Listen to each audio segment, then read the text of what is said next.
بسم آب وولد ومنفس قدوس أحدو أملاك آمين. يتوارك እግዚአብሔር أملاك أبوينا لزاب صحن اسكزاتي ساعات قدمو خلو لعلو خلو نبزا ساعات زي آزب صحنا ما يبوتاتنا ناي قدوسان أملاخ ناتناون أملاخ ቅዱስ እግዚአብሔር ስሙ ዝተኸበረን ዝተመስገነን ይኹን።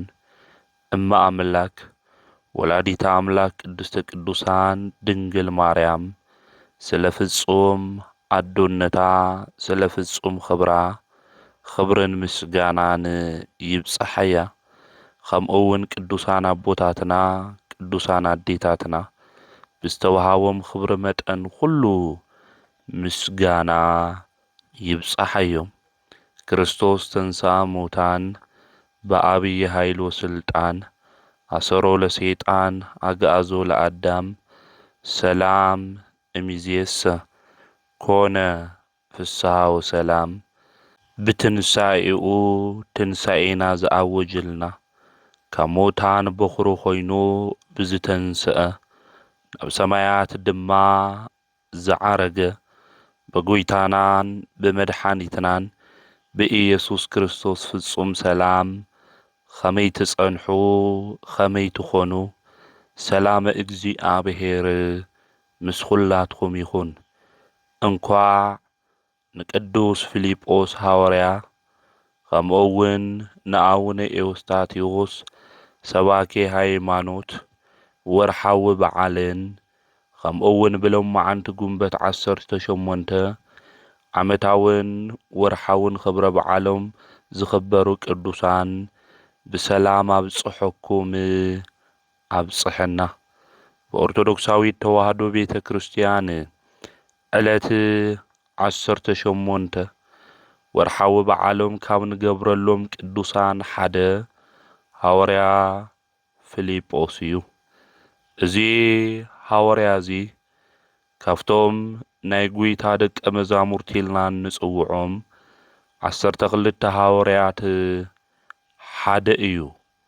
እዚ ሐዋርያ እዚ ብብርሃን መንገዲ ተመላሊሱ እቲ ናይ ብርሃን መንገዲ ናይ ጽድቂ መንገዲ ሰባት ንክመላለሱ ና ወንጌል ብርሃን ኣብ ልቦም ንከቕምጡ ዝሰበኸ ብቅድስና መንገዲ ዝተጓዓዘ ሐዋርያ እዩ። ካብ ገሊላ ቤተ ሳይዳ ዝተረኸበ ሰብ እዩ። ብትምህርቱን ብቅዱሳት መጻሕፍቲ ዘለዎ ፍልጠት ድማ ዝፍለጥ እዩ። ኣብዚኣ ማቴዎስ ወንጌል ምዕራፍ 10 ቁጥሪ 3 ክናንብብ እንተለና ካብ ሐዋርያት ውሽጢ መበል ሓምሻይ ሽሙ ተጠቒሱ እንረኽቦ እዚ ሐዋርያ ፊልጶስ እዩ። ናይ ግሪክ ሰባት ናብ ጐይታና መድኃኒትና ኢየሱስ ክርስቶስ ዘቕረቦም እዚ ቅዱስ ሐዋርያ እዩ። ቅዱስ ፊልጶስ ሐዋርያ ቅዱስ ናትናኤል ናይ ናዝሬት ኢየሱስ ረኺብናዮ ኢና መጺኻ ንዓ ረአይ ብምባል ናብ ጌታ መድኃኒት ኢየሱስ ክርስቶስ ዝወሰዶ እዚ ሐዋርያ እዚ እዩ። ኣብ ዮሐንስ ወንጌል ምዕራፍ 14 ካብ ቁጥሪ 8 ጀሚርና ክናንብብ እንተለና ቅዱስ ፊልጶስ ንጐይታና መድኃኒትና ኢየሱስ ክርስቶስ አባርኤና እሞ የአኽለና እዩ ኢሉ ሓቲትዎ ነይሩ። እታ መድኃኒት ኢየሱስ ክርስቶስ አታ ፊልጶስ እዚ ዝኣክል ዘመን ምሳኻ እናነበርኹ ኣይትፈልጠንን ዲኻ? ንዓይ ዝረአየ ኣብ ርኢዩ እዩ ኢሉ ተናጊሩዎ እዩ። ስለዚ ጐይታና መድኃኒትና ኢየሱስ ክርስቶስ ኣነና ኣብ ሓደ ኢና ኣብ ኣርኤኒ ትብል ኣለኻ ኣነ ብኣብ ከም ዘለኹ ኣብ ድማ ባባይ ከም ዘሎ ይተኣምን ዲኻ ኢሉ መሊሱሉ እዩ። ዝሕቶ ዝን ክርስቲያን መሰረታዊ ናይ ክርስትና ፍልጠት ትምህርቲ እዩ ንክንርዳእ እውን ጌርና እዩ እግዚአብሔር አብ እግዚአብሔር ወልድ እግዚአብሔር መንፈስ ቅዱስ በመለኮት በስልጣን ባገዛዝአ ሓደ እዮም ማለት እዩ እግዚአብሔር ወልድ ድማ ናይ እግዚአብሔር አብ ወድ እዩ አብ ለአብ መሲሉ ዝተወለደ ናይ ባህሪ ወድ እዩ ማለት እዩ ስለዚ አነና አብ ሓደ ኢና ንዓይ ዝረአየ ንመን ረአየ ንአብ ረአየ ኢሉ ባባይ ውሽጥ ድማ አብ አነ ድማ ብኡ ውሽጥ እኒኹ ኢሉ ብህላዌ ሓደ ምዃኖም ንፊልጶስ መሊሱሉ እዩ እዚ ናይ ክርስትና ናይ ምስጢረ ሥላሴ ትምህርትና እውን ፊልጶስ ሓቲቱ ጌታና መድኃኒና ኢየሱስ ክርስቶስ እውን መሊሱሉ እዩ ማለት ቅዱስ ፊልጶስ ሐዋርያ ወንጌል ዜሩ አምሂሩ እዩ ብዙሓት እውን ካብ ጣዖት መምላኽ ገዲፎም በክርስቶስ ንከአምኑ ገይሩ እዩ ጌታና መድኃኒትና ኢየሱስ ክርስቶስ ናብ ሰማያት ምስ ዓረገ ሐዋርያ እዚ ፊልጶስ ፍርግያ ከምኡ እውን ሳማርያ ጋዛ ኣብ ዝበሃላ ዓድታት ወንጌል ሰዊኹ ብዙሓት ድማ ንከአምኑ ናብ ብርሃን መንገዲ ንክመጹ ኣብ ጽላት ልቦኖም ድማ ወንጌል ቅዱስ ቃል ንከቕምጡ ዝገበረ ጻዲቅን ቅዱስን ሐዋርያ እዩ ቅዱስ ፊልጶስ እዚ ሐዋርያ እዚ ኣብ መወዳእታ ናብ ኤስያ ኸይዱ ሄራፕሊስ ናብ ትበሃል ከተማ ከምህር እንተሎ ክፉኣት ሰባት ሒዞም ኣሳቂሞ እዮም ምስ ኣሳቀይዎ ድማ እዞም ጣዖት ዘምልኹ ሕዳር 18 ቁልቁል ሰቂሎሞ ሰማዕትነት ፈጺሙ ናይ ዓወት አክሊል ድማ ተቀቢሉ እዩ ማለት ስለዚ ዛቦዚ ዓመታዊ ክብረ በዓሉ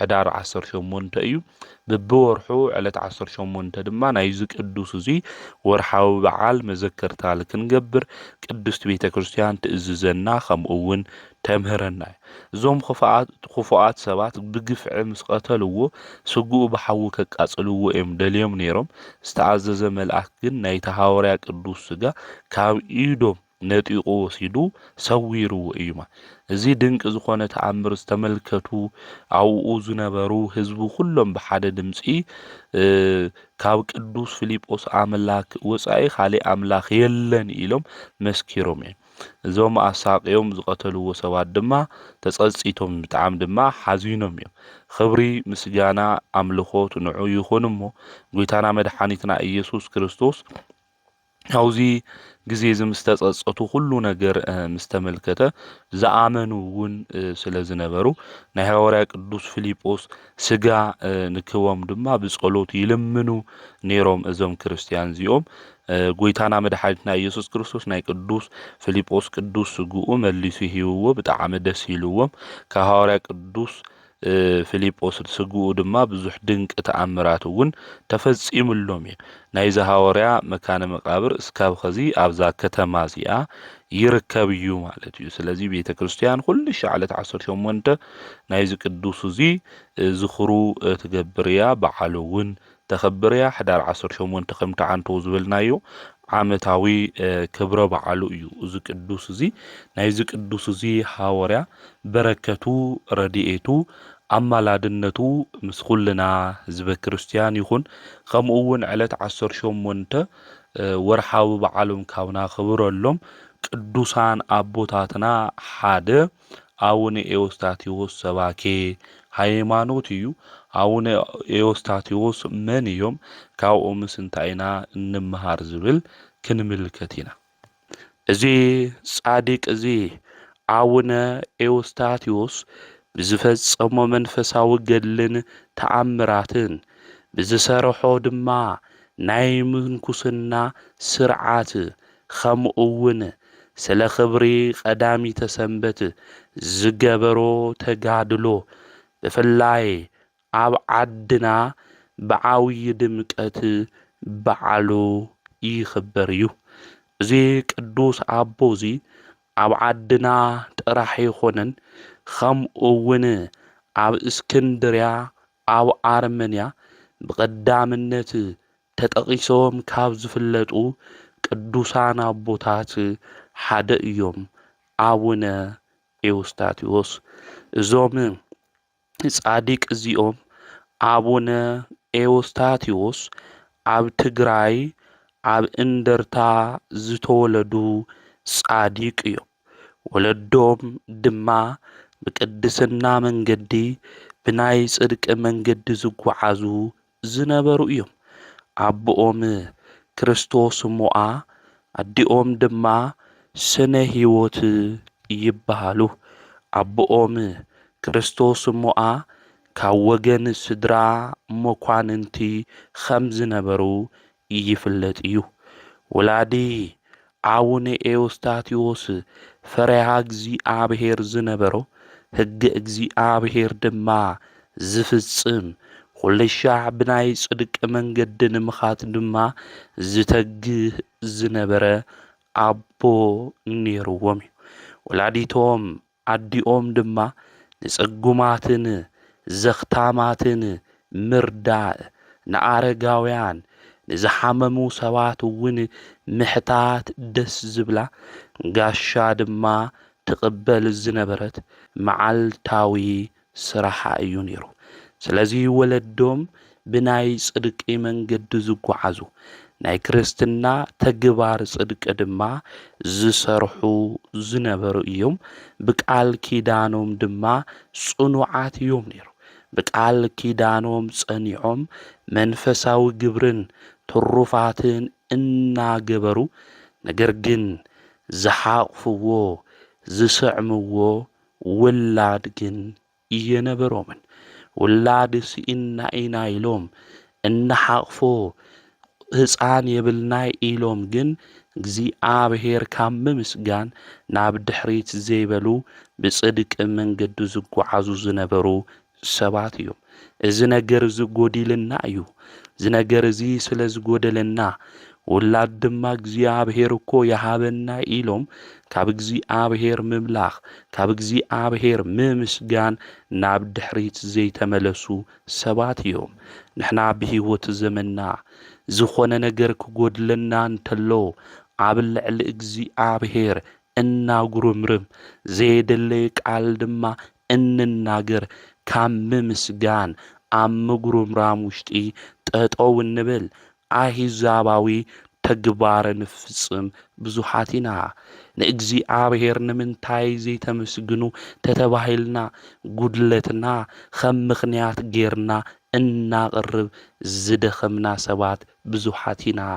እዞም ሰባት እዚኦም ግን ናይ ጽድቂ ስራሕ ክሰርሑ እንተለው መንፈሳዊ ግብርን ትሩፋትን ክገብሩ እንተለው ውላድ ኣይሃልዎም እምበር ካብ ናይ ጽድቂ ስራሕ ናብ ድሕሪት ዘይተመለሱ እዮም ነይሮም።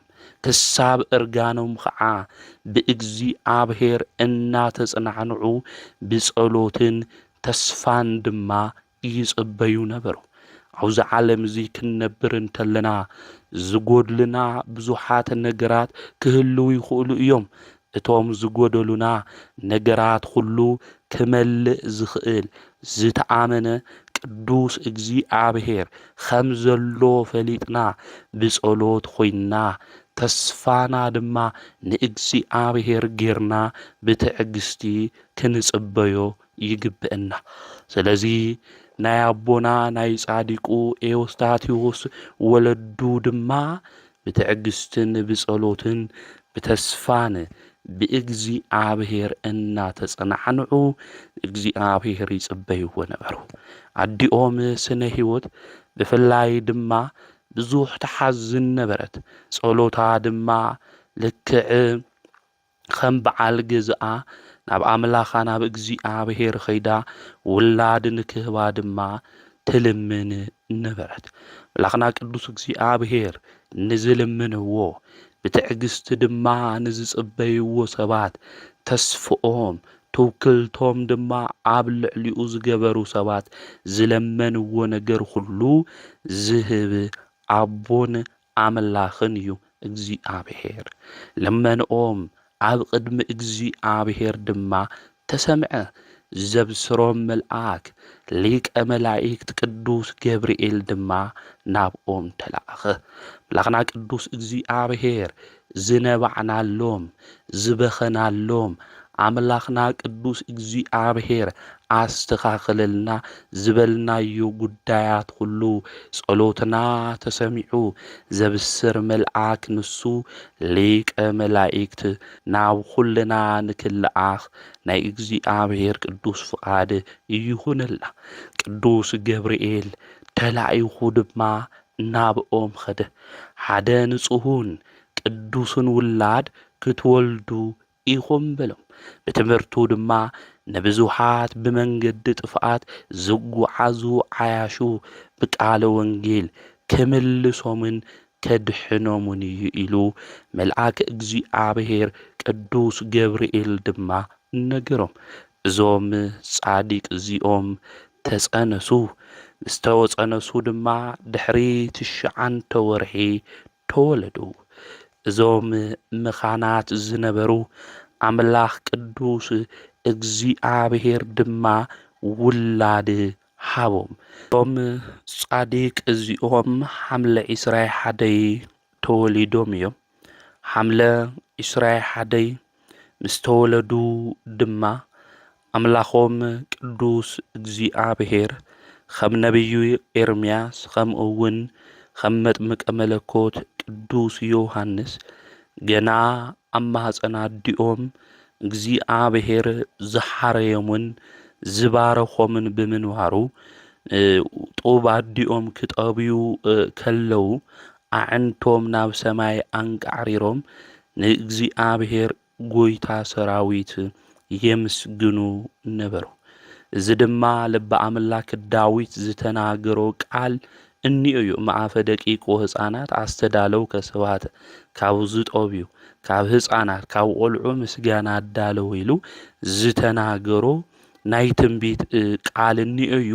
እቶም እግዚአብሔር ዝመረጾም ቅዱሳን ድማ ገና ክውለድ እንተለው ቅዱስ ቅዱስ ቅዱስ እናበሉ ንስላሴ ከምስግኑ እንተለው ንአምላኾም ንእግዚአብሔር ሹም ጸዊዖም ድማ ክዝምሩ እንተለው ንምልከት ኢና ማለት። ካፍቶም ዝተሓረዩ ዝተመረጹ ቅዱሳን ድማ ሓደ እዮም እዞም አቦና እዚኦም ማለት። ስለዚ ንአምላኾም ንቅዱስ እግዚአብሔር አመስግኑ። አዲኦም ዝነገር እዚ ምስተመልከተት ድማ ብጣዕሚ ተገረመት።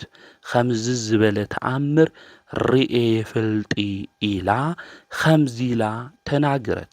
ኦ ወልድየ ወብርሃነ አዕይንትየ መኑ መሃረከ ዘከመዝ ስብሃታተ ወደይ ብርሃን ዓይነይ ከምዚ ዓይነት ምስጋናስ መን መሃረካ ኢላ ተናገረቶም።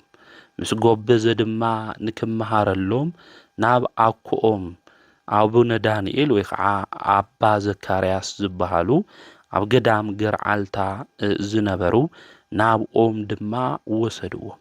እዞም አኩኦም ድማ ንአቦና ማዕቀበ እግዚ ተባሂሎም እዮም ናይ መጀመርያ ሹም ዝወጸሎም።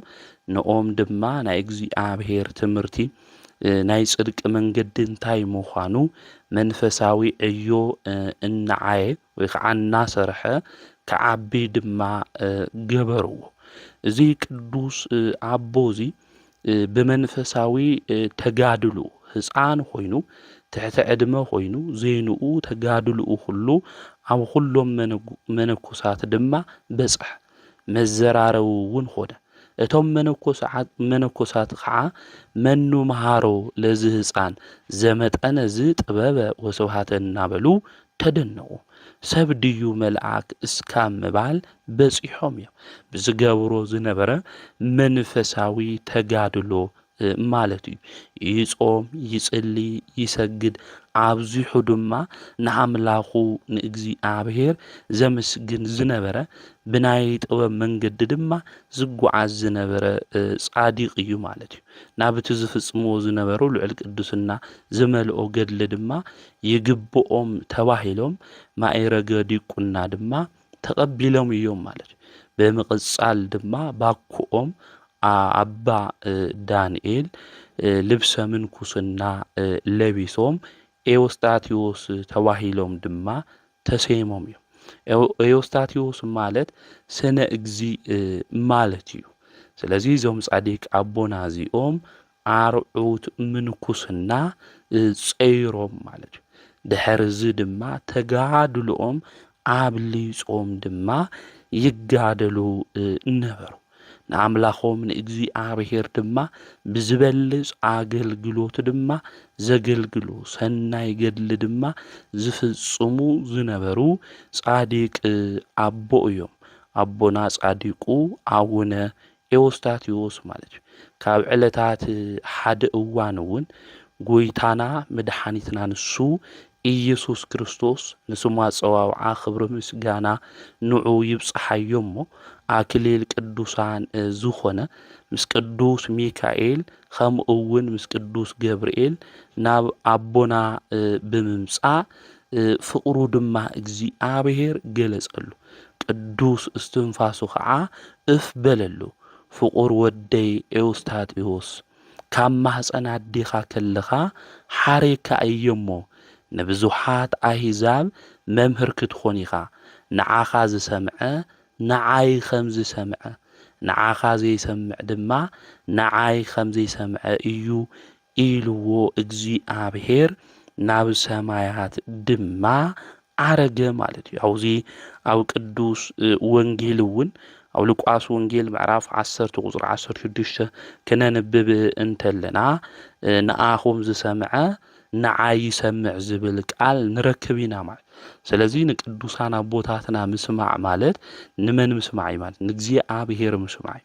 ምክንያቱ ቅዱሳን አቦታትና አዴታትና ዝነግሩና ናይ እግዚአብሔር ናይ ጽድቂ መንገዲ ከመይ ኢልና ክንጓዓዝ ከም ዝግብአና ዘምህሩና ናይ መንገዲ ጽድቂ ድማ ዘርእዩና እዮም።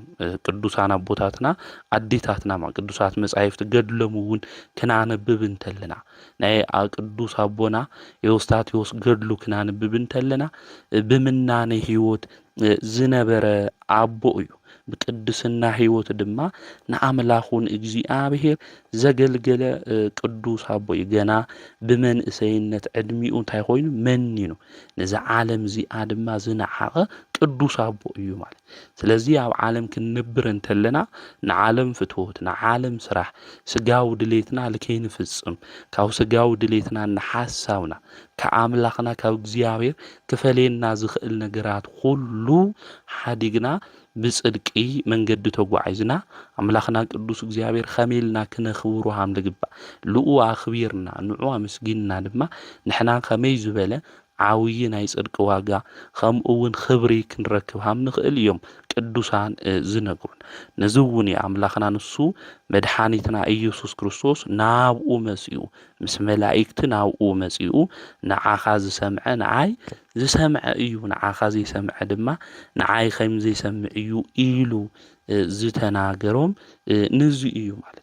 እናዞም ጻዲቅ አቦና እዚኦም ድማ ካብ በዓቶም ወፂኦም ካብ ሓደ ቦታ ናብ ካሊእ ቦታ እናኸዱ ናብ ወንጌል አገልግሎት ድማ ዝሰበኹ ቅዱስ አቦ እዮም።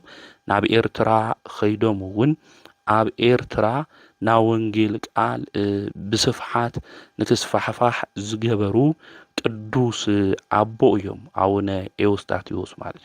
ስለዚ እዞም ጻዲቅ አቦና እዚኦም ኣብ ኢትዮጵያ ኣብ ኤርትራ ናብ ወንጌል አገልግሎት ዝሰብኹ ዝነበሩ ሰባት ድማ ካብ ቃል እግዚአብሔር መንገዲ ንከይወጽኡ ናብ እግዚአብሔር መንገዲ ንክመጹ ዝገብሩ ዝነበሩ ጻዲቅ አቦ እዮም። እዞም አቦና እዚኦም ጻዲቁ አቡነ ኤዎስጣቴዎስ ማለት ናዞም ጻዲቅ አቦ እዚኦም ኤዎስጣቴዎስ ብፍላይ ኣብ ኢትዮጵያ ቤተ ተክለ ሃይማኖት ዝበሃል ነይሩ። ከምኡ እውን ቤተ ኤዎስጣቴዎስ ዝበሃል ነይሩ። እዞም አቦና እዚኦም ቀዳሚተ ሰንበት ክትኽበር እኒኤዋ ከምታ ሰንበተ ክርስቲያን ቀዳሚተ ሰንበት ክትኽበር እኒኤዋ ኢሎም ዝናገሩ ዝነበሩ አቦ እዮም። እዚ ብምንጋሮም ድማ እስካብ አርመንያ ክስደዱ ዝኽኣልሉ ሓደ መንገዲ እዚ እዩ ማለት።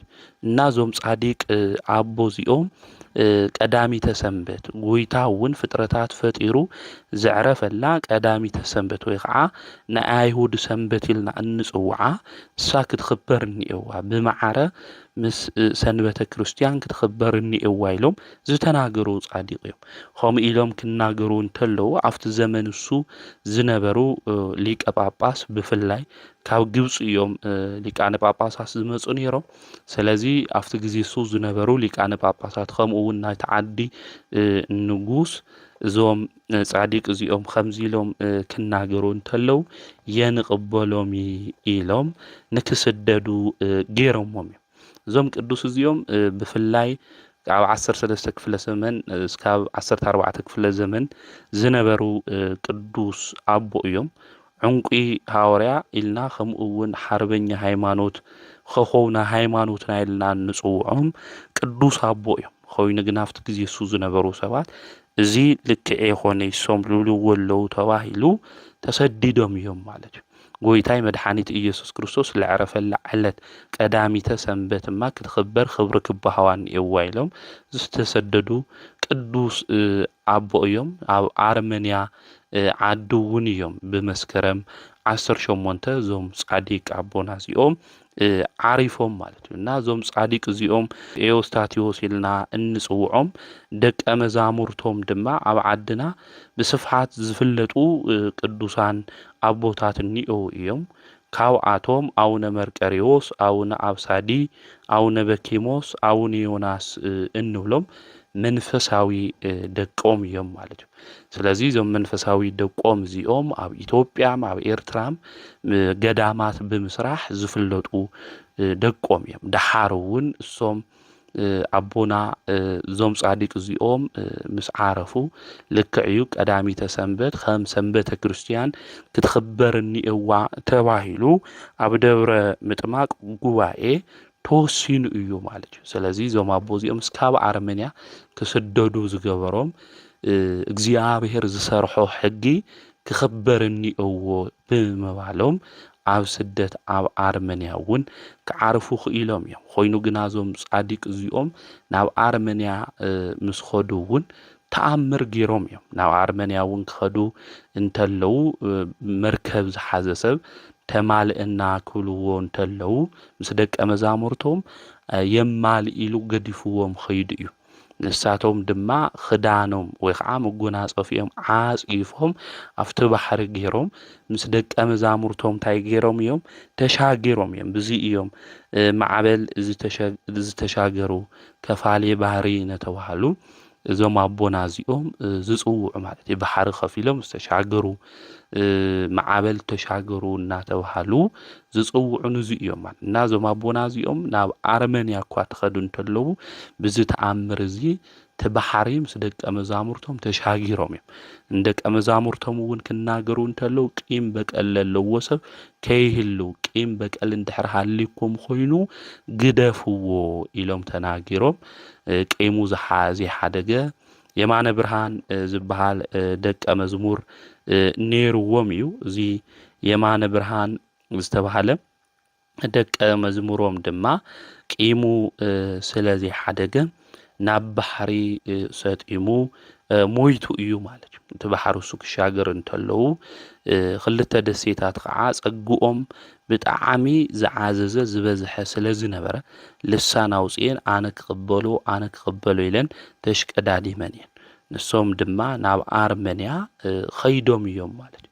ናዞም ቅዱስ ኣቦ እዚኦም ብኽዳኖም ብመጎናጸፊኦም ገይሮም ባዕሎም ደቀ መዛሙርቶም እቲ ባሕሪ ዝተሻገሩ ቅዱስ ኣቦ እዮም። ናብ ኣርመንያ እውን ምስ ኸዱ ብዙሓት ሰባት ብዘይ ጃልባ ምምጽኦም ተገሪሞም እዮም ማለት እዩ። ሓደ ሓዲኣቶም እውን እዚ ምትሃት እዩ ዝበሉ እውን ነይሮም እዮም። ነገር ግን እዞም ቅዱስ ኣቦ እዚኦም ኣብ መንጎኦም ዝሞተ ሓደ ህፃን ነይሩ። እዞም ቅዱስ ኣቦ ናብኡ ብምቕራብ ድማ ጸልዮም እዮም ኦ ኣምላኸይ ቅዱስ እግዚኣብሔር ከምቲ ንኤልያስ ኣብ ሰራብታ ሙት ዘተንሳእኸሉ ንዓይ እውን ነዚ ህፃን እዚ ካብ ድቃስ ሞት ክትንስአለይ ምሕፀነካ ኣለኹ ኢሎም ንቅዱሳን ዘይሕፍር እግዚኣብሔር ድማ ሰሚዕዎም እቲ ህፃን ድማ ተንሲ እዩ ዘይንኦም እውን ኣብ ምሉእ ኣርመንያ ተወሪ እዩ ማለት ነው።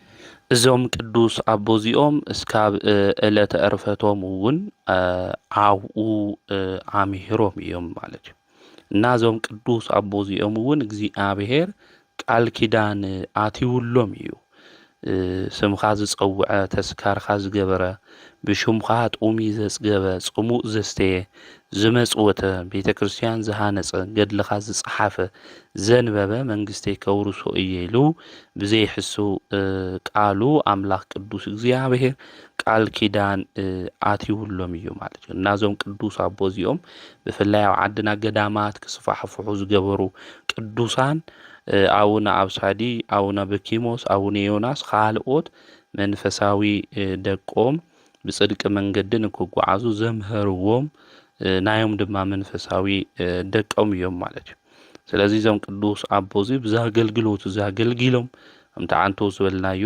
መስከረም 18 ብሰላም ዓሪፎም እዮም ማለት እዩ እና እዞም ቅዱስ አቦዚኦም ብዙሕ ተኣምር ዝገበሩ ከምኡ እውን ቀዳሚተ ሰንበት ክትኽበር እኒአዋ ኢሎም ዝተሰደዱ ቅዱስ አቦ እዮም ናይዞም አቦና እዚኦም አቡነ ኤዎስጣቴዎስ በረከቶም ረድኤቶም አማላድነቶም ምስ ኩልና ህዝበ ክርስቲያን ይኹን ብናቶም ብርሃን ካልኦት ሰባት ብብርሃን መንገዲ ክጓዓዙ ዝገበሩ እዮም እቲ ናይ ክርስቶስ ብርሃን ድማ ናይ ህይወት መንገዲ ዝተኸተሉ ጻዲቅ አቦ እዮም ካብ ገዝኡ ድማ ጠሊ ዝሰተዩ ካብ ወሓዚ በረከት ድማ ዝረወዩ ቅዱስ አቦ እዮም ከምኡ እውን ብሎማዓንቲ ጉንበት 18 ዓመታዊ ክብረ በዓሎም ካብ ናኽብረሎም ቅዱሳን ሓደ አባ ገአርጊ ገዳማዊ እዩ እዚ ቅዱስ እዚ ናይ አባ አብርሃም ዓርኩ እዩ ብሎማዓንቲ ጉንበት 18 ድማ በዓለ ዕረፍቱ እዩ እዚ ቅዱስ እዚ ናይ ክርስቲያን ወገን እዩ ወለዱ ብክርስትና ሃይማኖት ዝጓዓዙ ዝነበሩ የዋሃን ጻድቃን እዮም ምስ ዓበየ እውን ናይ ወለዱ ከፍቲ ብምሕላው ንዘን ከፍቲ እዚአን ዝጓሲ ዝነበረ እዩ ኩሉ ግዜ ናይ ምንኩስና ልብሲ ክለብስ ብልቡ ይምነይ ነበረ 14 ዓመቱ ምስ ኾነ ድማ እግዚአብሔር ጸጋ አልዓይልዎ እተን ዝሕልወን ዝነበራ ባጊዕ ገዲፉ ናብ አስቄጥስ ገዳም ኸይዱ እዩ እናተጓዓዘን ሃለየ ካብ ርሑቕ ናይ ብርሃን ዓምዲ ድማ ረአየ ናፍቲ ገረብ ክሻገር ክብል እንተሎ ድማ እቲ ናይ ብርሃን ዓምዲ ድማ ካብኡ ተሰወረ እቲ ገረብ ምስተሻገረ ብሽማግሌ አምሳል ሰይጣን ተገለጸሉ ኦ ወደይ ፍለጥ ስለናትኻ ክዳኑ ቀዲዱ አቦኻ ሪኦ ኣለኹ እሱ ሓዚኑ እዩ ይበኪሎ ተመለስ ናይ አቦኻ ልቢ ክተጽናዕንዕ ይግብእካ ናይ ጫካ ወይም ናይ ዱር አራዊት ዝበልዐካ እዩ መሲልዎ ኢሉ እዚ ሰይጣን ብሽማግለ ተመሲሉ ይናገሩ አባ ገአርጊ ደንጊጹ ሓደ ሰዓት ዝኣክል ጠጠወለ ድሕርዚ ዝኸበረ ወንጌል ካባይ ብላዕላ አቡኡ ንኡ ዝፈቱ ንዓይ ክኾነ ይግባእ ደቀ መዝሙረ ክኾነ ይኽእል ዝብል ቃል ይዝክር ኣብዚ ግዜ እዚ ሰይጣን ከም ትኪ በኒኑ ይጠፍእ ማለት እዩ ዝገርመኩም ግን ንአባ ገአርጊ እዚ ሰይጣን እዚ ናይ ብርሃን ዓምዲ ተተኺሉ ሽማግለ መሲሉ እዩ ተገሊጹሉ ካፍቲ መንፈሳዊ ስራሕ ካፍቲ መንፈሳዊ ተጋድሎ ንድሕሪት ምእንቲ ክምለስ ምእንቲ ከዝንግዖ ስርሑ ድማ ብኣግባብ እዚ ቅዱስ እዚ ምእንቲ ከይፍጽም ብህይወት ዘመንና ሰይጣን ከምዚ እዩ ዝገብር ጽቡቕ ሰባት ዝመስሉ እንብሎም ጽድቂ ክንሰርሕ ናይ ንስሓ ህይወት ለቤተ ክርስቲያን አገልግሎት ክነግልግሊና ክንብል እንተለና ጽቡቓት እንብሎም ሰባት ከይቀረዩ መሰናኸል ዕንቅፋት ክኾኑና ተለው ንምልከት ኢና ማለት ካብ ገዛና ዋላ ምጅማር ንኽእል ኢና ማለት ብዙሓት ዕንቅፋት ዝኾኑና ሰባት እንየው ሰንበት ትምህርት ቤት ክንመሃር ኢና ናይ እግዚአብሔር ቃል ክንመሃር ኢና ዩቲዩብ አቲና ናይ እግዚአብሔር ቃል ክንመሃር ክንብል እንተለና ብዙሓት ዕንቅፋት ዝኾኑና ሰባት ንመንፈሳዊ ትሩፋት ንመንፈሳዊ ለመንፈሳዊ ተጋድሎ ለመንፈሳዊ ስራሕ ዕንቅፋት ልኾኑና ብዙሓት ሰባት እዚ ሰይጣን እዚ እውን ናይ ብርሃን ዓምዲ ተተኺሉ ከምኡውን ሽማግለ መሲሉ ተገሊጹ ካፍቲ መንፈሳዊ አገልግሎት ካፍቲ መንፈሳዊ ተጋድሎ ለሓሰቦ ናይ ጽድቂ መንገዲ ንክምለስ ንዛቦዚ ፈተና ክኾኖ ተሎ ንምልከት ኢና ሰይጣን እውን ብዝተፈላለየ መንገዲ ዕንቅፋት ክኾነና ይኽእል ነገር ግን ንሕና ሓቁ ግድ እዩ ከምዚ ዝብል ዘሎ ኢልና ንድሕሪት ክንምለስ ለይኮናስ አማዕቲውና በትምህርተ መስቀል ናይ እግዚአብሔር ቃል ድማ አው ልቦናና ውሽጥ አቅሚጥና ናይ እግዚአብሔር ቃል ድማ እናመስከርና እዚ ነገር እዚ ዝመጽ ዘሎ ካመን እዩ ኢልና ክንምርምሮ ክንፈልጦ ይግበአና ሓደ ሻዕ ሰዋኤና አቲሞ ሰዋኤም ሰዓተውና ዝኾነ ምልክት ንርኢ እዚ ምልክት እዚ ካብ እግዚአብሔር ድዩ ካመን እዩ ከመርመርና በቃ ሃምዚ እዩ ንብል ሰባት ኒና ሕልም እውን ርኢናኮ ተሕልምሱ በቃ ዝሐቅ ድዩ ንብልና እንጭነቕ ሰባት እውን እንኒና ስለዚ ክንገብሮ ዝግበአና ህይወትና ዝመጹ ፈተናታት ከምዚ ዝመስሉ ነገራት ካብ እግዚአብሔር ድዮም ወይስ ካብ ሰይጣን ድዩ ኢልና ክንምርምር ይግበአና እንምርምሮ ድማ ብጸሎት ኢላ አምላኽና ናብ እግዚአብሔር ብምጽላይ ብምጽዋም ብምስጋድ ላብ አምላኽና ናብ እግዚአብሔር ሁሉ ነገር መፍትሕ ከም ንረክብ ክንፈልጥ ክንርዳእ ይግበአና ስለዚ እዞም አቦና እዚኦም እዚ ሰይጣን እዚ ሽማግለ መሲሉ ከምኡውን ናይ ብርሃን ዓምዲ ተኺሉ አቦኻ እኮ ሓዚኑኒዮ ስለዚ አቦኻ ይትሕዝኖ አራዊት ልበልዕካ ይሞሲልዎ ለሎ ስለዚ ተመለስ ናቦኻ ልበጽናዕነ ኢሉ ንሕና ተንኾን ዋይ ወሐቅኻ አቦይ ስኻ እንድሕሪ ኢልካ ድማ ክኸድየ ዓዊ ሰውነ ነገር ንዶ ኢና ነገር ግን ሰይጣን ናብ ብርሃን በልዓክስ ካብ ዝመስል ባዕሉ ከምዝልውጥ እውን ቅዱስ ጳውሎስ ነጊርናይ ስለዚ ክንታለል ክንሽወድ የብልናይ ናይ ጽድቅ ስራሕ እንድሕር ኮይኑ ሰናይ ተግባር እንድሕር ኮይኑ ግደፉ ወይለም ካብ ጽድቅ መንገዲ ካውጹና ዝደልዩ ሰባት እንድሕር ሃልዮም ኮይኖም ናይ ጽድቅ ስራሕ ክሰርሕ ይግብአኒ ኢልና እቶም ከምኡ ዝመኽሩና ሰባት ካባና ንከርሕቀልና ናብ እግዚአብሔር ምጽላእ እዩ ዘድሊ ስለዚ ንዛቦዚ ብዚ መንገዲ እዚ ክፍትኖ እንተሎ ንመልከት ንሕና እውን እኮ ምና ቀረባ እንብሎም ሰባት ናብ ህይወት ክመርሑና ናብ ጽድቅ ክመርሑና እንብሎም ሰባት እኮ ላብ ሕማቅ ገደል ደውሬምና ክኸዱ እንተሎ ብህይወት ዘመንና ንምልከት ኢና እሞ ሁሉ ነገር እናመርመርና ካብ እግዚአብሔር ድዩ ወይ ከዓ ካብ ኹፉእ መንፈስ ድዩ ኢልና ክንምርምር ክንፈልጥ ክንጽልይ እዩ ዝግበአና ዛቦዚ እውን ደንጊጹ ያፍቲ ግዜሱ አራዊት ልበልዖ መሲሉ አቦኻ ከተጽናዕንዖ ይግብእካ ልቡ ኢሉ ክናገሮ እንተሎ ነገር ግን ቅዱስ መጽሐፍ ወንጌል ከምዚ ዝብል ኢሉና ወንጌል ቃል ክናገር ተሎ ሰይጣን ተበቲኑ ኸይዱ እዩ ማለት እዩ ቅዱሳን ሁሉ ሻዕ ንሰይጣን ዘሽንፍዎ ናይ ሰይጣን ኃይሉ ሁሉ ዘፈራርስዎ በእግዚአብሔር ቃል ንሕና እውን በህይወት ዘመንና ናይ ሰይጣን ሐሳባት ናይ ሰይጣን መንገድ ናይ ኽፉእ መንገድ ናይ ተንኮል መንገድ ናይ ኃጢአት መንገድ ናይ ርኩሰት መንገድ ክንሰውሮ ክንስዕሮ እንኽእል ብመንዩ ተተባሂሉ በእግዚአብሔር ቃል ምዃኑ ሁሉ ሻዕ ናይ እግዚአብሔር ቃል ኣብ ልቦናና መዝገብ ክነቅምጦን ክንጽሕፎን ይግብአና ማለት እዩ ድሕርዚ ናይ እግዚአብሔር መልአክ በመነኩሴ አምሳል ተገሊጾ ሓቢሩ ምስኡ ተጓዒዙ እዩ እዚ ቅዱስ እዚ ተመልአክ ተኸቲሉ ከአባ አርዮን ገዳም እውን በጽሑ እዩ አባ ገአርጊ ካብ ሓደ ጻዲቕ ሰብ መነኩሴ ምስኡ 14 ዓመት ውሽጢ ጸብሐ ከይጣዓመ ወይኒ ከሰይተየ ናይ ትኽልቲ ፍረውን ተኾነ ከይጣዓመ ን14 ዓመት እውን ከይደቀሰ ተቀሚጡ ጥራሕ ከይደቀሰ መንፈሳዊ ተጋድልኡ ዝፈጸመ ቅዱስ እዩ ተጋድልኡ እናወሰኸ ምስኸደ ናይ እግዚአብሔር መልአክ ተገሊጹሉ እዩ ስጋኻ ንከይደክም ተጋድሎኻ ማእኸላይ ክኾን ይውልካ እግዚአብሔር ኢሉ ናይ እግዚአብሔር መልአክ ነጊርዎ ስለዚ ንሕና እውን መንፈሳዊ ዝኾነ ተጋድሎ መንፈሳዊ ዝኾነ አገልግሎት ክንጅምር ተለና በሓደ ሻዕ በቃ ዞም ቅዱሳን ዝገበርዎ ክገብሮኒ እኒ ክንብል ይብልና ክርስትና ቀስ ብቀስ እዩ ብንእሽተይ ወጣኒ ኮይና ማእከላዊ ኮይና ካው ላብ ፍጹማን ኢና ክንበጽሕ ንኽእል ስለዚ በሓደ ሻዕ ጻዲቁ አቡነ አረጋዊ ተለይኮንኩ በሓደ ሻዕ ጻዲቁ አቡነ ተክለ ሃይማኖት ከይኮንኩ ክንብል ይብልና ተመንፈሳዊ ቅንዓት ጽቡቕ እዩ ነገር ግን ብንእሽተይ ክንጅምር ይግበአና ሓደ ሰብ በቃ አነ 3-4 መዓልቲ ክጾም እየ 40 መዓልቲ ክጾም እያረልሉ ሰውኒ ሶምን ክጾም ይልብል ሰውኒ ቀስ ብቀስ እዩ ክርስትና ቀስ ብቀስ እዩ መንፈሳዊ ህይወትና እውን ክንዕው ዝግበአና ንዛቦ ዝውን ናይ እግዚአብሔር መልአክ መጽኡ እግዚአብሔር ብማእኸላይ ተጋድሎኻ ተጋድል ይብለካ ኣሎ ኢሉ ነጊርዎ ድሕርዚ ክሰርሖ ዝግባእ ስርዓት እውን ሰሪሕሉ እዩ ንሕና እውን ኣብ ክርስትና ህይወት ክንነብር እንተለና ቤተክርስትያን ዘቐመጠልትና ስርዓትን ሕግን እዩ ስርዓትን ሕግን ንሱ ክንጓዓዝ እዩ ዝግበአና كل جزء سكاب زمشي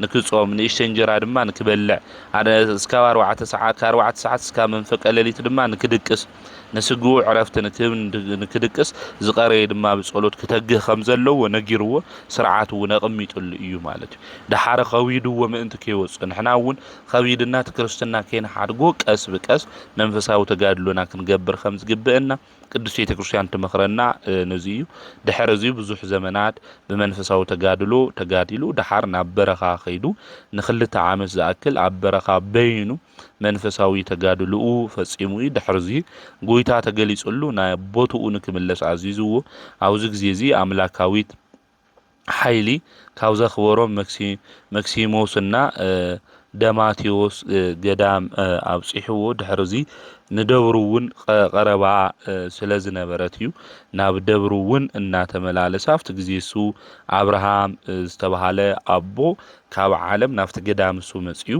ክልቲኦም ተራኺቦም በሓድነት ተስማዕሚዖም ናስቄጥስ ገዳም አበሚኒት ናው ዝኾነ አባ ዮሐንስ ድማ ኸይዶም እዮም ድሕርዙ ቦታ ተዋሂቦም ኣብኡ ተቐሚጦም እዮም እስካብ ኸዚ ዝተፈለጠት ቦታ እያ በግቢግ ትባሃል ቦታ እያ ዝኸበረ መድኃኒትና ኢየሱስ ክርስቶስ ኾኺ ሰንጢቁ ከምኡውን ናይ ትገዛ ዝነበረ ጣርያን ንብሎና ላዕለ ማለት እዩ ሰንጢቁ ናውኦም ዝወረደላ ቦታ እያ ሰጊዶምሉ ሰላምታ ሂወሞ አው ከምኡውን እሱ አጽናዕኒዕዎም ካብኦም ድማ ተፈልዩ አሬጉ እዩ ማለት እዩ ስለዚህ ጎይታ ዝተገለጸላ ቦታ ያዛ በግቢግ ትባሃል ቦታ afte ገዳም እሱ ዘላ ማለት እዩ ጎይታ ዝወረደላ መስኮቱውን ብርሃን ኮይኑ እዩ ዝራይስ ካብ ኸዝውን ዝተኸፈተት ኮይና አያት ነበር afte ገዳም ናዞም ቅዱሳን እዚኦም እግዚአብሔር አምላኽ ዝተገለጸሎም ዝባረኾም ዘጽናዕንዖም ቅዱሳን እዮም ማለት እዩ ብዙሕ ደርሳናት ንመነኮሳት ዝኾኑውን ደሪሶም እዮም ጽሒፎም እዮም ከምኡውን ናብ ቦታት ከመይሎም ክእዘዙ ክግዙሃም ልግብኡውን